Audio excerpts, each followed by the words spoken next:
Hi everyone. So for today we'll have Math 9. So the topic that we have right now is function or a relation. So from here we have to determine if the following set is a function or not.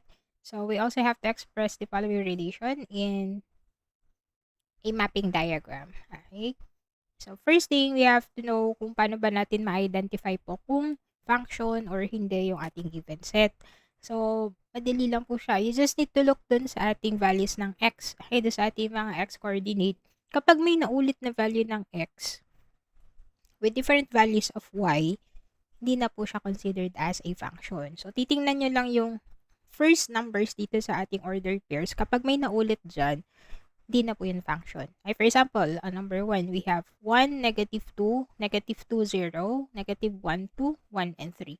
So, tingnan nyo lang yung ating x values. We have 1, -2, -1, and +1. So, meron tayo na ulit na +1 with different values for y. Okay, so ito isa ay -2 and then the other one is 3. So, since naulit yung x niya, di na po siya considered as a function. Not a function na po agad.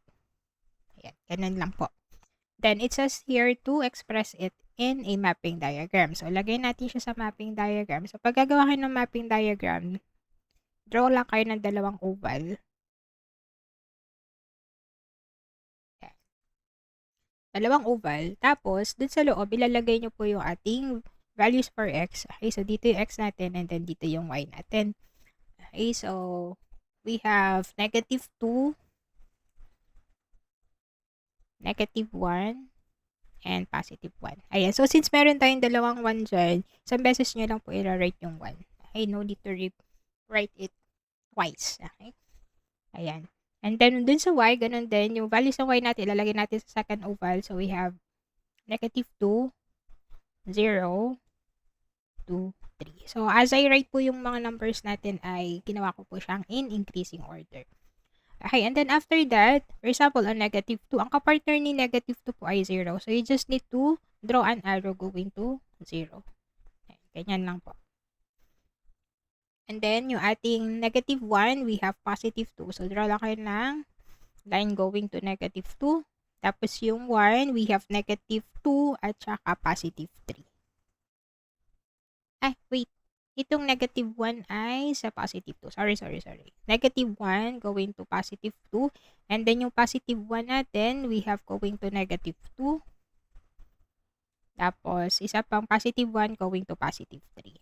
Ayan. So, kung gagamitin naman natin yung mapping diagram or ang given ay mapping diagram and then you have to identify kung function or not.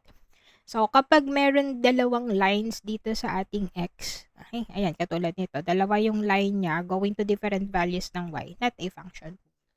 Okay, not. It is a relation but it is not considered as a function. Ayan, basta dapat walang nauulit na x po. Next, number 2, we have 1, 1, 2, 2, 3, 5, 4, 10, 5, 15. Ayan, so dun sa x natin, we have 1, 2, 3, 4, 5. So, wala tayong repeated na x. So, this is a function. Ayan, so try ulit natin nag-drawing ng mapping. Ayan, basta drawing kayo ng dalawang oval.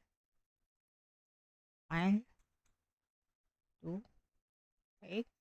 So, dun sa una, lagay nyo yung values ng x natin. So, we have 1 to 5. 1, 2, 3, 4, and 5. Then, dito sa padalawa, we have 1, 2, 5, 10, and 15.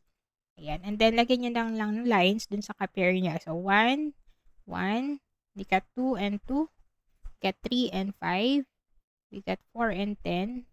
We got 5 and 15. Ayan. So, since walang na ulit o walang 2 lines dito sa ating x, ayan. So, this is a function. Okay. So, we have different kinds of relation. Discuss na din natin. So, since meron tayong one line going to y, so we call this as 1 to 1. Okay. And then, this one, we have many to 1. Okay, so since we have 2 lines dito sa 1, papunta sa isang values dito sa y natin, so this is many to 1. Ayan. So again, we have different kinds of relation. So we have 1 to 1, many to 1, 1 to many, and many to many. Ayan. So ganyan na po magawa na ating mapping. Next, number 3, we have 0, 2, negative 3, 4, 5, negative 6, negative 1, 0. So, again, yung x lang yung tingnan nyo. Dapat walang nauulit. So, this is a function because we don't have a repeated x. Next, negative 1, negative 2, 1, 2, negative 3, 4, 3, 4. So, we have negative 1, 1, negative 3, 3. Ayan, no repeated. So, that is a function. Number 5, we have 0, 0, negative 1, negative 3, negative 3, negative 5, negative 5, negative 7, negative 7, and negative 9. So, we got 0, negative 1, negative 3, negative 5, negative 7. Ayan, no repeated ulit. So, this one is a function. Ayan. So, ganun lang po to identify if the given is a function or not. So, titingnan nyo lang yung x. Dapat walang nauulit na x. And kapag may naulit, dapat syempre iba din yung value ng y niya. So, for mapping diagram naman, so dapat ay wala tayong many to one na relation or wala tayong two lines dun sa x going to different values ng ating y. Thank you!